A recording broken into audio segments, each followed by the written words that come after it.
សួស្តីប្រិយមិត្តទាំងអស់សូមស្វាគមន៍មកកាន់នេតិសម្រាយរឿងថ្ងៃនេះ admin មកសម្រាយរឿងនារីម្នាក់ជាប់កោះដាច់ស្រយាល3ថ្ងៃ3យប់មុននឹងចូលសូមប្រិយមិត្តចុច Subscribe និងចុចសញ្ញាកណ្ដឹងម្នាក់មួយតោះយើងចូលសាច់រឿងរបស់យើងស្ត្រីរូបនេះបានជាប់នៅក្នុងសមុទ្រអស់រយៈពេល3ថ្ងៃ3យប់ហើយនៅពេលដែលនាងចិត្តអស់សង្ឃឹមនាងបានឃើញកោះដែលគេបោះបង់ចោលមួយនាងបានប្រើកម្លាំងចុងក្រោយរបស់នាងដើម្បីចែវទូកដោយភ្លេចទាំងស្រុងថានាងមិនបានផឹកទឹកអស់រយៈពេលប៉ុន្មានថ្ងៃមកហើយប៉ុន្តែនៅពេលនោះស្រមោលមួយបានឆ្លងកាត់ក្រោមទឹកភ្លាម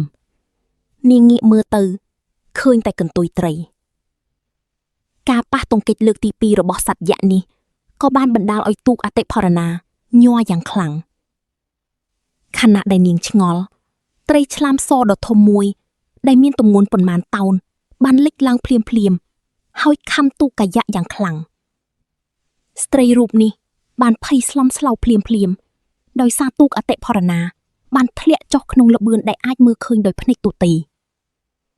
ក្នុងភាពអាសន្ននាងបានចាប់យកចែវទូកហើយចាប់ផ្ដើមចែវដោយអស់ពីកម្លាំងកាយចិត្តផ្ទៃសមុទ្រដ៏ស្ងប់ស្ងាត់នេះមិនមានខ្យល់ទាល់តែសោះដូច្នេះនាងអាចពឹងផ្អែកលើកម្លាំងកាយដែលនៅសល់តិចតួចរបស់នាងប៉ុណ្ណោះដើម្បីរំកិលខ្លួនទៅមុខយឺតនាងបានប្រឹងប្រែងខ្លាំងជាងធម្មតារាប់សិបដងនាងឃើញខ្លួនឯងកាន់តែខិតជិតកោះប៉ុន្តែភ្លាមនោះនាងបានចំពុកដួលហើយដួលចុះដោយសារបាត់បង់លំនឹងខ្យល់នៅក្នុងទូកអតិផរណាស្ទើរតែបាត់បង់ទាំងស្រុងសភាវគតិនៃការរស់រានមានជីវិតដ៏ខ្លាំងក្លារបស់នាងធ្វើឲ្យនាងមិនចោះចាញ់ការធ្វេសប្រហែសបន្តិចបន្តួចនៅពេលនេះអាចធ្វើឲ្យនាងធ្លាក់ចូលសមុទ្រហើយក្លាយជាអាហាររបស់ត្រីឆ្លាមនាងភ័យស្លាប់រស់ហើយបានក្រវីដៃយ៉ាងអស់សង្ឃឹមបន្ទាប់ពីការប្រឹងប្រែងនាងនៅសល់តែមួយជំហានទៀតដល់ដីហើយត្រីឆ្លាមដែលឃ្លានក៏មិនបោះបង់អាហារឆ្អិនដែរប៉ុន្តែនៅពេលនោះស្ត្រីរូបនេះបានឈរស្ងៀមស្ងាត់នាងបានឃើញផ្លាកសញ្ញាមួយដែលសរសេរថាហាមជនបរទេសចូលហើយអ្នករំលោភបំពាននឹងត្រូវផ្ដន្ទាទោសតាមច្បាប់ដោយឃើញត្រីឆ្លាមស3ក្បាលតាមពីក្រោយនាងមិនខ្វល់អ្វីទាំងអស់ហើយបានបោះចែវក្នុងដៃទៅមុខដោយសង្ឃឹមថានឹងរារាំងពួកវាមួយរយៈបន្ទាប់មកនាងបានក្រោកឈរយឺតលោតចុះទៅក្នុងសមុទ្រហើយអ្នកគ្រប់គ្រងមហាសមុទ្រដែលហែលមកនោះបានខកខានភ្លាមដោយឃើញត្រីឆ្លាមកាចសាហាវបែបនេះស្ត្រីរូបនេះបានហែលទៅរកក្បួនឈើក្បែរកោះយ៉ាងអស់សង្ឃឹមប៉ុន្តែទីតាំងរបស់នាងត្រូវបានកំណត់យ៉ាងឆាប់រហ័សស្ត្រីរូបនេះបានរួចជីវិតពីសេចក្តីស្លាប់ជាថ្មីម្ដងទៀតដោយមានអារម្មណ៍ថាចំណុចទ្រទ្រង់ក្រោមជើងរបស់នាងហើយចិត្តដែលព្យួររបស់នាងក៏បានធ្លាក់ចុះមកក្នុងពោះនាងវិញប៉ុន្តែនាងមិនទាន់រីករាយនៅឡើយទេនាងមានអារម្មណ៍ឈឺចាប់យ៉ាងខ្លាំងនៅបាតដៃវាបានប្រែថានៅពេលដែលនាងឡើងលើក្បួនឈើនាងត្រូវបានខ្សែដៃកោសបាតដៃរបស់នាងដោយមិនទាន់បានស្ងប់ស្ងាត់នាងបានក្រោកឈរយ៉ាងលំបាកដោយដឹងថាជំងឺតេតាណូសអាចគ្រោះថ្នាក់ប៉ុណ្ណានាងបានបើកប្រអប់សម្ភារៈផ្គត់ផ្គង់ដែលនៅក្បែរនោះភ្លាមជាសំណាងល្អមានអាហារនិងថ្នាំមួយចំនួននៅក្នុងនោះដូច្នេះនាងបានប្រើបង់រុំដើម្បីព្យាបាលរបួសរបស់នាងដោយសាមញ្ញភ្លាមនោះនាងបានយកទឹកចេញពីក្នុងនោះហើយមិនភ្លេចស្រែកភ្ញាក់ផ្អើលនៅពេលដែលនាងបើកគម្របដបបន្ទាប់ពីផឹកទឹកមួយកែវនាងមិនទាន់ពេញចិត្តនៅឡើយទេហើយបានចាប់ផ្ដើមផឹកពីដបយ៉ាងខ្លាំងក្នុងមួយរំពេចទឹកមុខរបស់នាងដូចជាបានផឹកទឹកទឹកប៉ុន្តែជាប់នៅក្នុងមហាសមុទ្រដ៏ធំធេងដើម្បីរស់រានមានជីវិតនាងត្រូវតែគ្រប់គ្រងភាពញឹកញាប់នៃការផឹកទឹកមានតែវិធីនេះទេដែលអាចធានាបាននូវសុវត្ថិភាពជីវិតរបស់នាងបន្ទាប់ពីផឹកទឹកមុខរបស់នាងបានរីករាយនាងបានរកឃើញថាមានវត្ថុតាក់ទងមួយនៅក្នុងនោះភ្លាមនោះនាងបានស្រែកហៅជំនួយប៉ុន្តែអ្វីដែលនាងទទួលបានគឺភាពស្ងៀមស្ងាត់ដូចសេចក្តីស្លាប់ជាសំណាងល្អមានកំភ្លើងសញ្ញាមួយ នាងបានផ្ទុកគ្រាប់កំភ្លើងភ្លាមហើយបានបាញ់ទៅលើមេឃបន្ទាប់ពីធ្វើអ្វីៗទាំងអស់នេះនាងសោកយ៉ាងខ្លាំងពុកសោកដែលនាងបានទុកអស់រយៈពេល3ថ្ងៃបានផ្ទុះចេញមកនៅទីបំផុតអ្វីដែលនាងត្រូវធ្វើឥឡូវនេះគឺរងចាំការជួយសង្គ្រោះដោយស្ងៀមស្ងាត់ប៉ុន្តែនៅពេលនោះនាងមានអារម្មណ៍អ្វីមួយនាងងាកមើលទៅឃើញរូបមនុស្សមួយបានលេចឡើងនៅពីក្រោយនាងវាជាអ្នករស់រានមានជីវិតពីការធ្លាក់យន្តហោះនាងបានបោះខ្សែទៅយ៉ាងលឿនហើយទាញនាងឡើងលើក្បូននាងមិនអាចជួយអ្វីបានក្រៅពីដកដង្ហើមធំថាមនុស្សម្នាក់នេះសំណាងប៉ុណ្ណាដែលមិនបានជួបត្រីឆ្លាមបន្ទាប់ពីអណ្ដែតនៅក្នុងសមុទ្រអស់ជាយូរដោយដឹងថាមានតែខ្លួននាង2នាក់ប៉ុណ្ណោះដែលនៅសល់ក្នុងយន្តហោះនាងបានបែកបាក់ភ្លាមប៉ុន្តែនៅពេលនោះសម្លេងបុរសម្នាក់បានលេចឡើងភ្លាមនៅក្នុងវិទ្យុតាក់ទងម្នាក់បានឃើញគ្រាប់កំភ្លើងសញ្ញាសុំជំនួយដូច្នេះពួកគេបានចាប់ផ្ដើមប្រញាប់មកទីនេះភ្លាមបន្ទាប់ពីផ្លាស់ប្ដូរព័ត៌មានមួយចំនួនជាមួយគ្នានៅពេលដែលពួកគេដឹងថាមានត្រីឆ្លាមនៅក្បែរនោះបុរស2នាក់ដែលមកជួយសង្គ្រោះក៏សម្រេចចិត្តដោះស្រាយពួកវាជាមុនសិនប៉ុន្តែនេះមិនមែនជាការសម្រេចចិត្តដ៏ឆ្លៀសវៃទេស្ត្រីរូបនេះបានប្រាប់ពួកគេភ្លាមឲ្យជួយសង្គ្រោះនាងជាមុនសិនប៉ុន្តែគ្រាន់តែពាក្យរបស់នាងធ្លាក់ត្រីឆ្លាមសមួយក្បាលបានបុកទុកទេសចរម្នាក់ក្នុងចំណោមពួកគេមិនអាចគេចបានហើយបានធ្លាក់ចូលទៅក្នុងសមុទ្រហើយម្នាក់ទៀតឃើញដូច្នេះយ៉ាភ្លាមនោះត្រីឆ្លាមបានដេញតាមពីក្រោយហើយបានបុកទុកទេសចរជាថ្មីម្ដងទៀតអ្នកជួយសង្គ្រោះទាំង2នាក់បានស្លាប់បាត់បង់ជីវិតនៅទីនេះដោយបន្សល់ទុកតែទូកមួយនៅលើមហាសមុទ្រដោយឃើញក្តីសង្ឃឹមនៃការជួយសង្គ្រោះបាត់បង់បងប្អូនស្រីទាំង2នាក់នៅលើក្បូនបានដឹងភ្លាមពីភាពធ្ងន់ធ្ងរនៃស្ថានភាពប្រសិនបើពួកគេមិនដោះស្រាយជាមួយត្រីឆ្លាមដែលហែងនៅជុំវិញនោះទេពួកគេនឹងមិនមានឱកាសរស់រានមានជីវិតឡើយដៃគូដែលនៅខាងក្រោយបានមើលទៅស្ត្រីដែលភ័យស្លន់តូដោយសារត្រីឆ្លាមនាងចង់លួងលោមនាងប៉ុន្តែនាងបានក្រោកឈរភ្លាម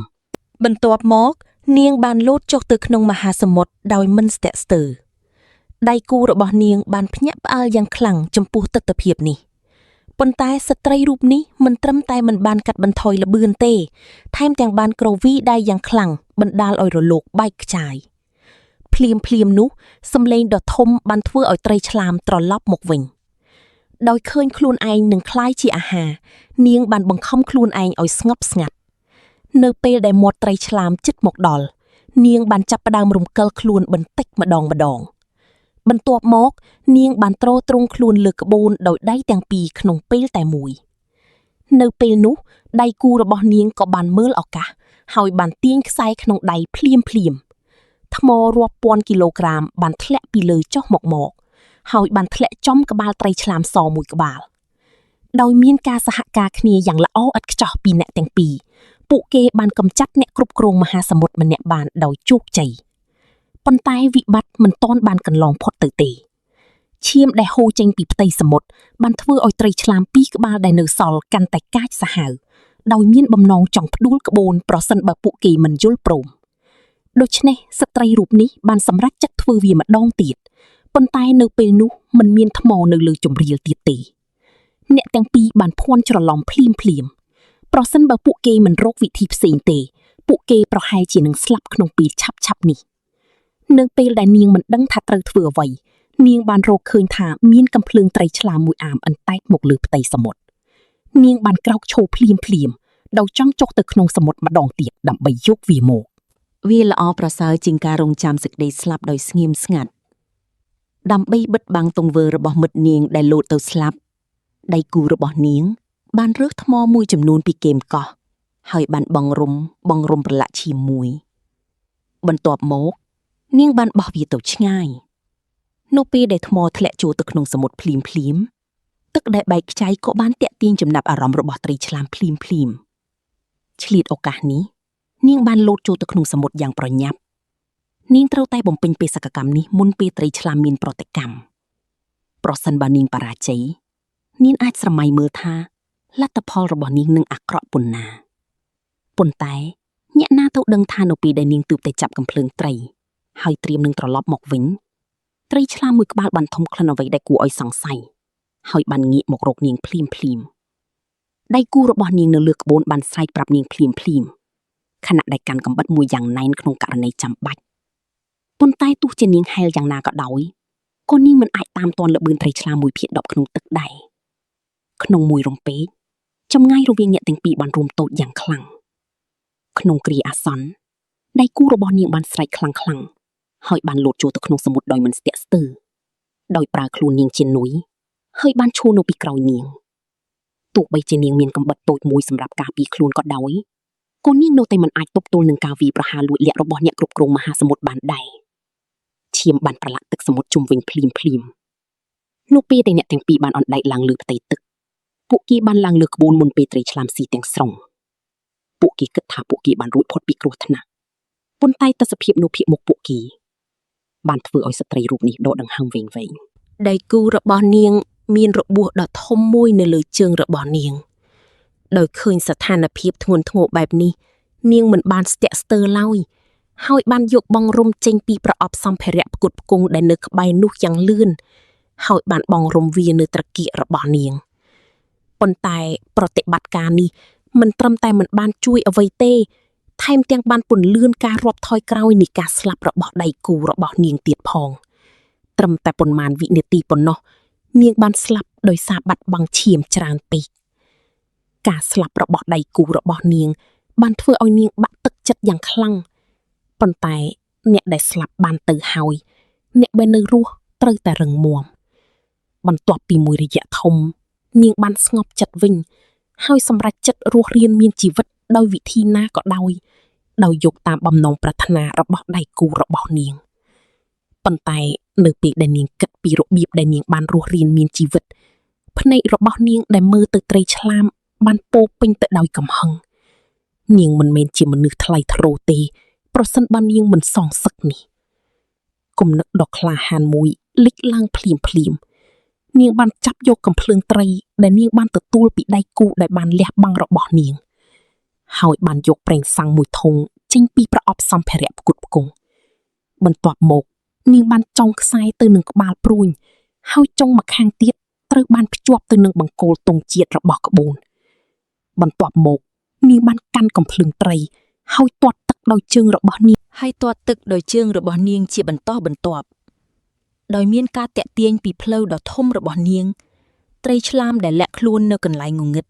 បានលេចឡើងនៅទីបំផុតឃើញដូចនេះនាងបានចាប់ឱកាសហើយបានទាញកេះកំភ្លើងត្រីយ៉ាងលឿនក្នុងមួយរំពេចក្បាលព្រួញដូចជាព្រួញដែលបានបាញ់ចេញពីខ្សែធ្នូបានទៅចាក់ចូលទៅក្នុងមាត់ត្រីឆ្លាមដោយឃើញសត្វព្រៃត្រូវបានចងយ៉ាងណែននាងបានបើកគម្របដបហើយបានចាក់ប្រេងសាំងទាំងធុងទៅលើផ្ទៃសមុទ្រភ្លាមនោះកំភ្លើងសញ្ញាមួយបានដុតបំផ្លាញតំបន់សមុទ្រទាំងមូលអណ្ដាតភ្លើងដ៏សន្ធោសន្ធៅបានលេបត្រីឆ្លាមភ្លាមឃើញវាកំពុងតស៊ូក្នុងទឹកនាងបានសើចយ៉ាងខ្លាំងនាងបានសងសឹកឲ្យដៃគូរបស់នាងនៅទីបំផុតប៉ុន្តែនៅពេលនោះត្រីឆ្លាមសចុងក្រោយបានឆ្លៀតឱកាសដែលនាងបាត់បង់ស្មារតីហើយបានលេចចេញពីផ្ទៃទឹកភ្លាមហើយបានខំសាកសពដៃគូរបស់នាងទៅទោះបីជានាងពិបាកទទួលយកការពិតដ៏ឃោឃៅនេះក៏ដោយក៏នាងបានដឹងភ្លាមថាឱកាសរត់គេចខ្លួននៅពីមុខនាងដោយឃើញទូកទេសចរចតមិនឆ្ងាយប៉ុន្មាននាងបានប្រមូលភាពក្លាហានហើយបានលោតចូលទៅក្នុងសមុទ្រភ្លាមបន្ទាប់មកនាងលែងរក្សាកម្លាំងទៀតហើយបានចាប់ផ្ដើមហែលទៅរកក្តីសង្ឃឹមដែលមិនឆ្ងាយប៉ុន្មានដោយល្បឿនលឿនបំផុតរបស់នាងប៉ុន្តែគ្រាន់តែនាងនៅសល់តែមួយជំហានទៀតដល់ទូកទេសចរត្រីឆ្លាមក៏បានដឹងថាវាត្រូវបានបោកបញ្ឆោតឃើញផ្លូវដ៏ធំដែលមិនទាន់បានទាញត្រឡប់មកវិញវាបានបើកមាត់ដ៏ធំរបស់វាឃើញអាហាររបស់វារត់គេចត្រីឆ្លាមដែលមិនពេញចិត្តបានចាប់ផ្ដើមបុកទូកទេសចរហើយស្ត្រីរូបនេះក៏បានដឹងថាប្រសិនបើនាងមិនដោះស្រាយជាមួយសត្វនេះទេឱកាសរត់គេចខ្លួនរបស់នាងនឹងត្រូវបានកាត់បន្ថយយ៉ាងខ្លាំងនៅពេលនោះធុងអុកស៊ីសែនដែលត្រូវបានគេបោះបង់ចោលនៅជ្រុងមួយបានតាក់ទាញចំណាប់អារម្មណ៍របស់នាង